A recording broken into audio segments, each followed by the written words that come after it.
ইষ্টপ্রাণ দাদা ও মায়েদের প্রত্যেককেই জানাই আমার আনন্দিত জয়গুরু। আশা করি আপনারা ঠাকুরের দয়ায় বেশ ভালো আছেন। আমিও ঠাকুরের দয়ায় বেশ ভালোই আছি।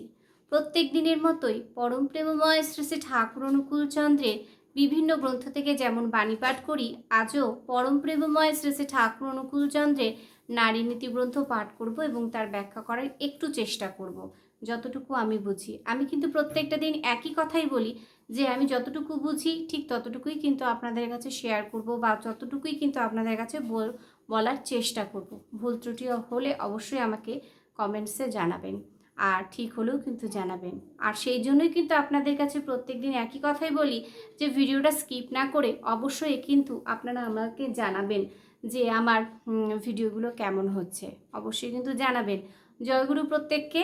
আর শুরু করছি পরম প্রেমময় শ্রী শ্রী ঠাকুর অনুকূল চন্দ্রের নারীর নীতি গ্রন্থপাঠ। সমত প্রকাশে যে নারী নিচু হইয়া সম্মানের সহিত নিজের মতকে প্রকাশ করে এবং তৎসম্পর্কে কাহাকেও খাটো করে না, সে সহজেই আদরণীয়া ও পূজনীয়া হয়। বাণী সংখ্যা 15।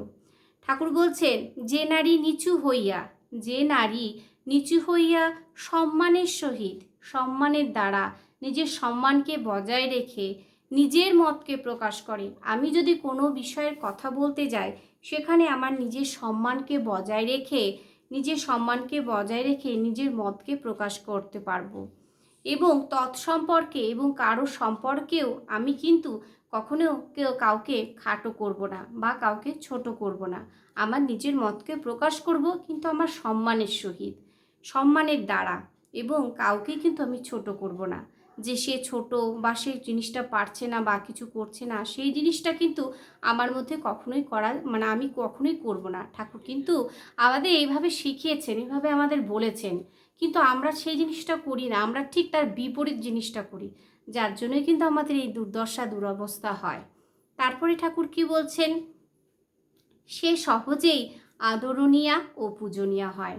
আমি যদি এই কাজগুলো, আমার এই মতকে সুন্দরভাবে সম্মানের সহিত যদি আমি প্রকাশ করি এবং তৎসম্পর্কে কাহাকেও যদি খাটো না করি, তাহলে আমি কি হব, তাহলে সহজেই আমি আদরণীয়া হয়ে যাব, সবার আদরের হব এবং আমি বড় হলে সবার পূজনীয়া হয়ে যাব।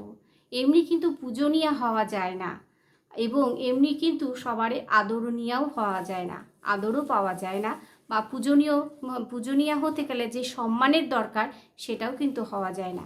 কারণ সেই কথাগুলো, ঠাকুরের সেই কথাগুলো, সেই জিনিসগুলো তিনি যা যা বলছেন, যেভাবে বলছেন, সেইগুলো কিন্তু আমাদের অক্ষরে অক্ষরে কাটায় কাটায় পরিপূর্ণ করে চলতে হবে। তাহলেই কিন্তু আমরা আদরণীয়া ও পূজনীয় হতে পারবো, নচেত নয়। আমি যদি আমার মনের মতো করে চলি তাহলে কিন্তু কখনোই সেই কাজ ভালো হবে না। জয়গুরু, আমি এইটুকুই বুঝলাম। অবশ্যই আপনারা ভালো থাকবেন এবং ভিডিওটা কেমন লাগলো অবশ্যই কমেন্টস করে জানাবেন। দেখা হচ্ছে পরবর্তী আরেকটি ভিডিওতে। ততক্ষণ আপনারা ভালো থাকবেন, সুস্থ থাকবেন, ঠাকুরকে মাথায় নিয়ে চলবেন। জয়গুরু।